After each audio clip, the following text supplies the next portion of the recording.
Hello everyone, in this video we are talking about top 10 supply chain suites in 2025. So let's dive right in. Growing a business requires a holistic approach that extends beyond sales and marketing. This approach needs alignment among people, processes, and technologies. So if you're a business owner, operations, or finance leader looking to learn growth strategies from your peers and competitors, you're tuned into the right podcast. Welcome to the WBS podcast, where scalable growth using business systems is our number one priority. Now, here is your host, Sam Gupta. My name is Sam Gupta. I am principal at Elevate IQ. Elevate IQ is the independent, vendor agnostic technology advisory firm. We help our clients with technology selection, digital transformation strategy, and change management. On that note, let's go back to today's topic, which is the top 10 supply chain suites in 2025. And we have many different lists and quadrants around the similar topic. We have suites, we have SNOP, we have real-time visibility platform, as well as we have business network list as well. And the purpose of each of these lists as well as quadrant is different. So if you have not checked those, you might want to check. They are available on our YouTube channel simply by Googling Elevate IQ Plus. Whatever topic that you are looking for, you might be able to get that. If you're not able to get, you can always contact us and we will be more than happy to help you. Now, when it comes to supply chain suites, it's a suite constructed from the supply chain perspective. So we have many different suites in the market. For example, you talk about ERP suites or the analytics suite. Generally, the perspective is very different. For supply chain suites, this is going to be relevant for supply chain centric industries. Some of the most common pillars that we have for supply chain suites is the network, planning, as well as the analytics. So when we are looking at this list or quadrant, or when we are comparing these platforms, we are looking at how comprehensive these platforms are around all of these key capabilities. Some platforms might be stronger in specific capabilities of these three, but they might not rank as high just because the other areas might not be as rich for these suites. So the criteria that we have used for this list is product share, acquisition strategy, focused on supply chain suites, product roadmap, community, ecosystem, win rate, technology strategy, as well as the investors. So now let's look at the list.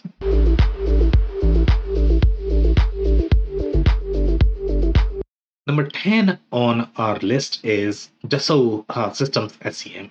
And overall, if you look at this particular suite, this is part of the Dassault Aviation. This is a French company, and they have massive presence in the automotive as well as aerospace sector, with a major focus on the aerospace-centric sectors. So this is owned by them, and their ecosystem is going to be majorly penetrated. They also have an ERP system. They are majorly penetrated into the CAD as well as the PLM-centric ecosystems because they have SolidWorks as part of their portfolio. So in this case, the perspective of this construction is going to be very different.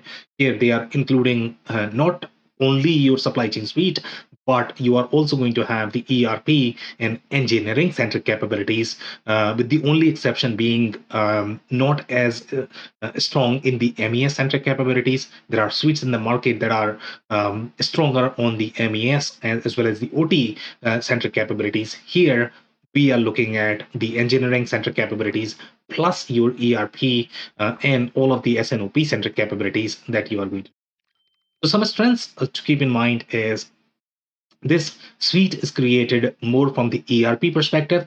So in some industries, for example, let's say if you look at the automotive or the manufacturing centric industries, in those, supply chain planning alone is not going to be enough because you would need much tighter collaboration with your vendors, especially if you're going to have the international supply chain planning. You require joint collaboration, etc. If you need to have that, then you need to be tightly coupled with your ERP processes as well. The standalone supply chain suites, when you look at Blue Yonders of the world or E2 Opens of the world, they are not as tightly connected with the ERP processes. And that's why they are positioned for slightly different industries. They do really well in the retail centric industries because the processes for retail centric industries is very different. They need to have the merchandising planning, etc. For manufacturing, that is not necessarily relevant. So this suite is going to be especially relevant for manufacturing centric verticals with the focus on automotive and aerospace. Some other strengths: compliance is going to be pre-baked for the automotive as well as the plastic centric verticals. They do really well in the plastic centric verticals as well, so that's a huge plus.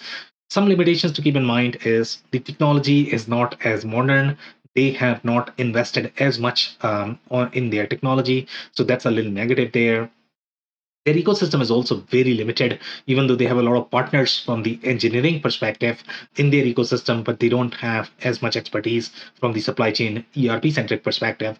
That's going to be a little negative for that. And then they don't necessarily have the supply chain network as part of their suite. They might have partnerships, but they don't have their own network. Because of that limitation, they are not going to have as much control on their data, as well as what the things that they need to do from the network perspective to be able to get the data for AI or ML centric workloads. Other systems might be stronger on that. So that's number 10.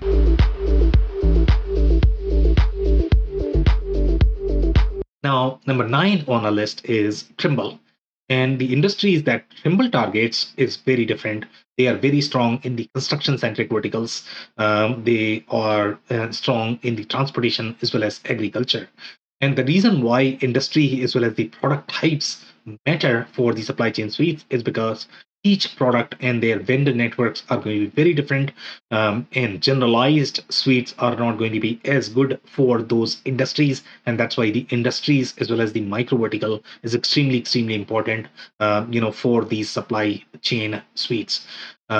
So the strengths from the Trimble perspective is they were always very strong from their map capabilities, telematics, fleet management was very strong as well. So they are getting data for all of that. So that's a huge plus, and that's why they are strong in industries where either they are going to have their in-house fleets or they are going to be transportation-centric industries. They are also very strong in the transportation visibility, and the reason for that is because they had acquired a company called Transporian, and because of that they have got the transportation visibility capabilities as well. Other networks on this list may not be as strong from the transportation logistics side of things, but Trimble is very strong there. They also have 3PL specific planning and data. Other suites may not be as strong from 3PL perspective. Some limitations to keep in mind is not ideal for the manufacturing retail centric value chain. The perspective is very different for Trimble, so that's going to be a negative for this. And their network is going to be limited compared to the other suites that we have on this list, and primarily focused on transportation, execution, and compliance. So that's number 9.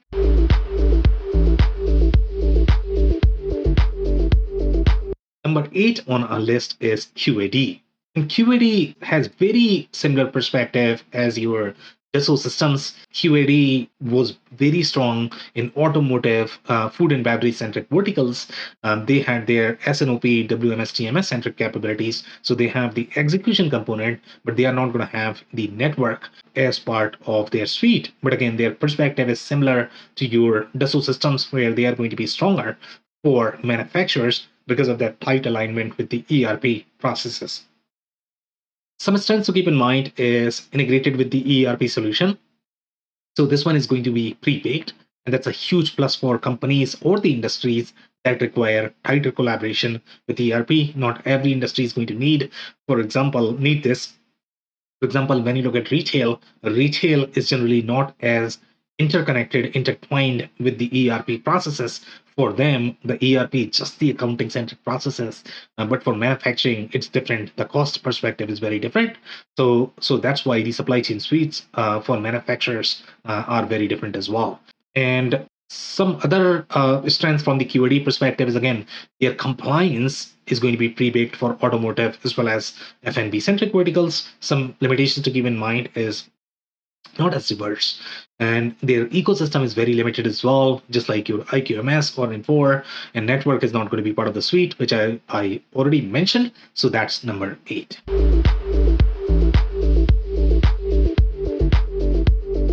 Number 7 on our list is Manhattan Associates. And Manhattan Associates is very strong from the WMS perspective. But when you look at their suite, they have some TMS capabilities, so that's going to be your execution. But overall, their suite is very limited when you look at their capabilities for things such as your SNOP or network. They are not going to be as rich in those processes. But Manhattan does have very strong capabilities from the retail perspective.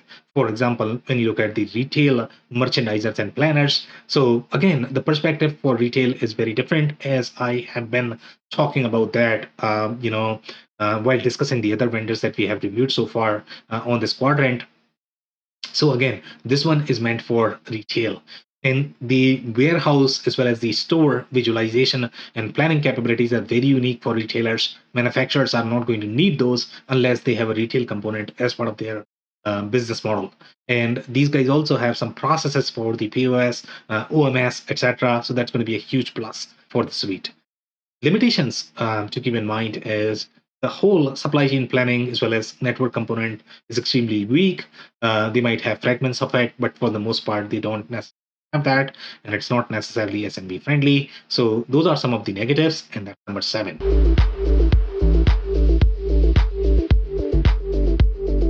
Number 6 on our list is Kerber or High Jump. And High Jump and Kerber, that is the suite that is designed slightly for SMB centric companies. Now, they have acquired many different companies and capabilities, and because of that, their suite is very complex as well. When you look at their capabilities for last mile or any sort of capabilities from the execution perspective, they are really, really strong there. They might not be as strong from the planning and network perspective, but their suite is very strong from the execution perspective. The kind of things that you are going to need from the WMS plus TMS, they have a lot of that. The strengths, again, their WMS capabilities, TMS capabilities are going to be integrated, and they also have the last mile and parcel capabilities. So those are some of these strengths. Limitations, again, the external supply chain, when you look at the internal versus external supply chain, their external supply chain and the global capabilities are probably going to be limited. And network is not included. So those are some of the limitations, and that's number 6.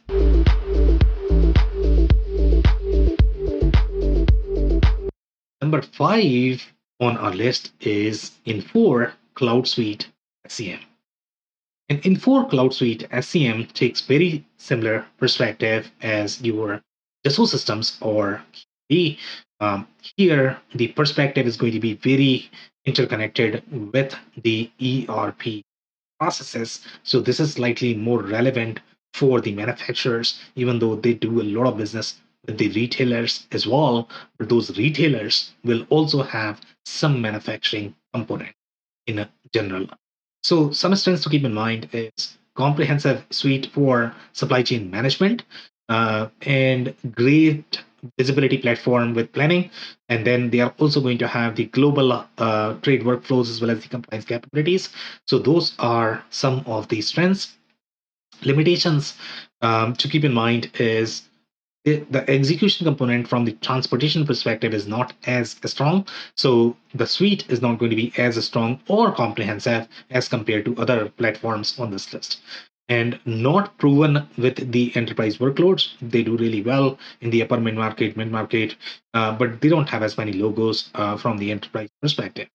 And not necessarily fit for very small companies as well, just because the platform is slightly bigger. So that's number 5.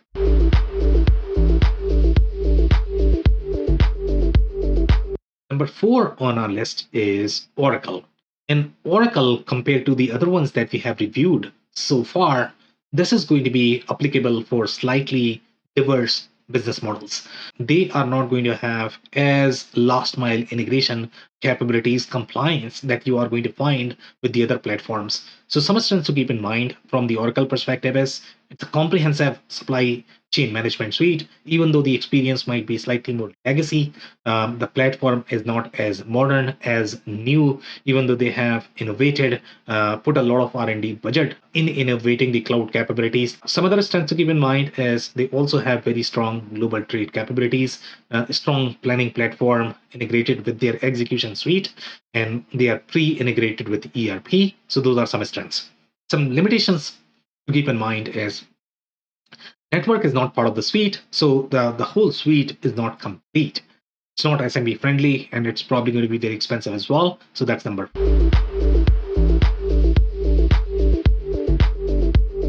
Number 3 on our list is SAP. And SAP does have supply chain suite.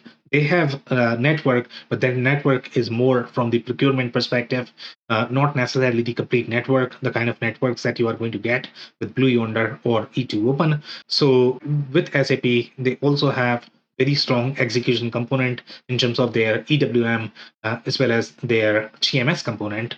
So the strengths to keep in mind from the SAP perspective is the comprehensive supply chain management suite, including their global trade management capabilities. The planning platform is very well adopted, used, but it might not be as friendly for folks that are looking for slightly easier to use platform. This is going to be for enterprise workloads, just because the capabilities are going to be very comprehensive. Sometimes that could be harder to use and pre-integrated with ERP. So those are some of these strengths. Limitations to keep in mind is network not as part of the suite, even though they have Reba as part of that and not SMB friendly, as well as expensive. And again, the limitations are very similar to any other enterprise platforms like Oracle. So that's number 3.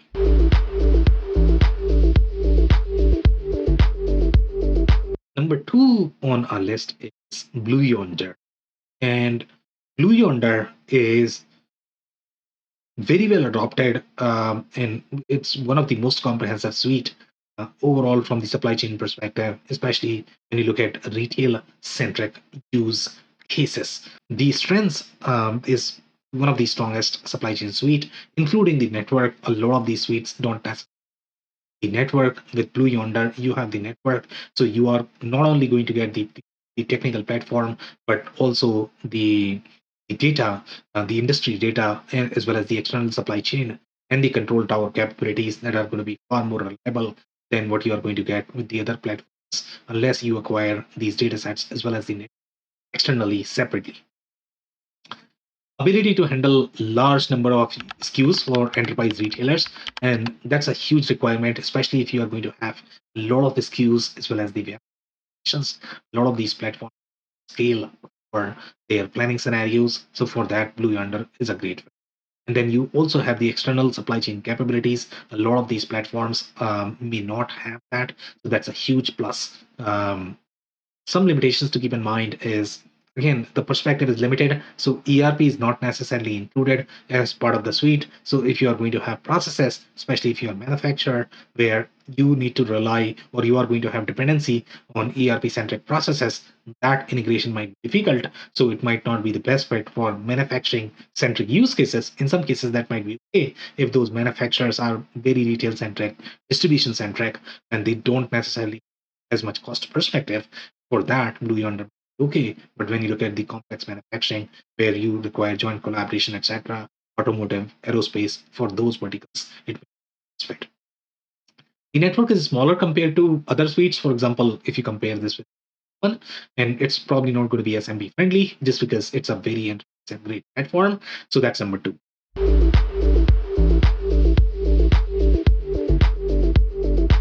Number 1 on our list is E2Open. And E2Open is probably one of the most comprehensive suite. The reason for that is they are comprehensive on all of those 3 buckets. Their network is one of the strongest. Blue Yonder has network, Infor has network, but their network is not as strong as E2Open. The comprehensiveness of the data is different. So when you look at the decision grade intelligence, E2Open is probably going to provide much richer intelligence there. Some other strengths. This is very strong fit for channel marketing centric scenarios when you have to track the spend, when you have to do vendor collaboration, etc. In those scenarios, E2Open does really job and very well adopted in those verticals. global compliance and e-invoicing support for these scenarios. E2open is going to be great as well. Some limitations to keep in mind is ERP is not included as part of the suite. So again, the perspective is very different when you compare this with QAD, Dassault Systems, etc. For those, they have far closer alignment with ERP. In this case, this is more relevant for retail-centric verticals. The manufacturers may use that as well, but they are not going to have as deeper dependency on ERP processes. That's why they're able to use that, not as MA friendly, and the ecosystem is going to be limited as well. So that's number one. If you enjoyed this video, we are going to include a detailed report which is going to have much deeper analysis. So you might want to check that. This podcast is also available in the audio form on major podcasting platform. So you might want to hit subscribe if you like.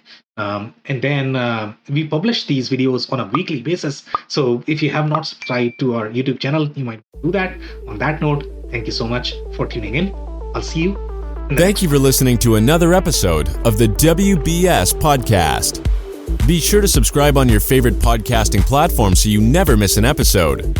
For more information on growth strategies for SMBs using ERP and digital transformation, check out our community at WBS.rocks. We'll see you next time.